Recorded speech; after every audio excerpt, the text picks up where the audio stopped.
మన పేరు మీద అయితే ఒక ఫేక్ ఛానల్ ఉందని మీకు ఆల్రెడీ చెప్పాను. సో చూడండి, ఇది ఫేక్ ఛానల్. ఇది చూడండి, యాక్చువల్లీ మొబైల్స్ గురించి చెప్పి డాష్ని పెట్టి ఫేక్ ఛానల్ అయితే క్రియేట్ చేశారు. వీళ్ళైతే డబ్బులు అయితే వేయించుకుంటున్నారు అనమాట. ఇలాగా మీకు 5,000కి ఐఫోన్ వస్తుంది, 2,000కి ఐఫోన్ వస్తుంది, మీరు 2,000 వేయండి చాలు అది అని చెప్పి అమౌంట్ వెయిట్ చేస్తున్నారు. మీరైతే దయచేసి అమౌంట్ అయితే వేయద్దు. ఇప్పుడు ఇందాక ఒక కాల్ అయితే వచ్చిందన్నమాట, మెసేజ్ చేశారు. వీళ్ళైతే అమౌంట్ వేశారంట. సో చూడు, హాయ్ బ్రో అన్నట్టు. హాయ్ బ్రో అనగానే చూడండి మన కంప్లీట్ మన డీటెయిల్స్ వచ్చేసాయి. చూడండి, మన లొకేషను, మన ఛానల్ ఐడి ఇలా నీట్గా వచ్చేస్తుంది మన మొబైల్ నెంబర్ నుంచి అయితే. సో అతనైతే ఫేక్ ఛానల్కి అయితే అమౌంట్ వేసుకొని ఇట్లా అయితే 3,000 వేసి మోసపోయాడంట.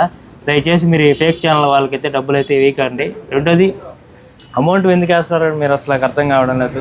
అసలు మేమైతే పంపిస్తాము మీకు 5,000 8,000 మీరు పెట్టిందేం లేదు కదా. మీరు ఎలా నమ్ముతున్నారు ఆ ఫేక్ ఛానల్? క్లియర్గా మీకు అర్థమవుతుంది, క్లియర్గా ఫేక్ ఛానల్ నీట్గా అర్థమవుతుంది కదా. చూడండి, 138 మంది ఫాలోవర్లు అవుతున్నారు, అంతకుమించి ఫాలో లేదు. రెండో వాళ్ళకి డీటెయిల్స్ లేవు, ఏమీ లేవు. మీరు ఎలా డబ్బులు వేసి మోసపోతున్నారు? అది మీ తప్పే. అది దానికైతే ఎవరు రెస్పాన్సిబిలిటీ అయితే అవ్వదు. మీరు అలా వేసి కానీ ఉంటే ఆ నెంబర్ తీసుకెళ్ళి మీకు నియరెస్ట్ మీ దగ్గరలో ఉన్న పోలీస్ స్టేషన్కి వెళ్ళి ఆ నెంబర్ మీద కేసు ఫైల్ అయితే చేయించుకోండి.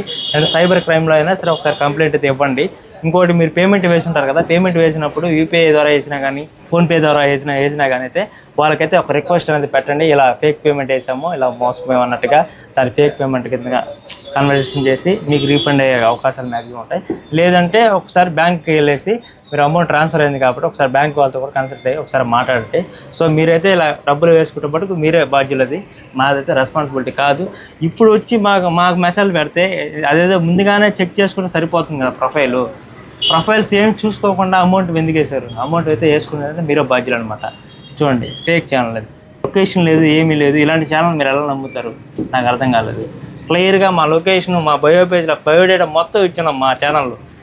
వాటిని కొంచెం చూసుకొని డైరెక్ట్గా విజిట్ అవ్వండి. ఏదైనా మొబైల్ పర్చేజ్ చేయాలన్నప్పుడు నేరు స్టోర్కి విజిట్ చేయండి. ఆన్లైన్లో ఒక పర్చేజ్ చేసుకోవడం కంటే హ్యాపీగా స్టోర్కి విజిట్ అయ్యి లైవ్లో చూసుకొని పర్చేజ్ చేయడం బెస్ట్ ఆప్షన్ అనమాట. సో కేర్ఫుల్గా అయితే ఉండండి, కొంచెం జాగ్రత్తగా.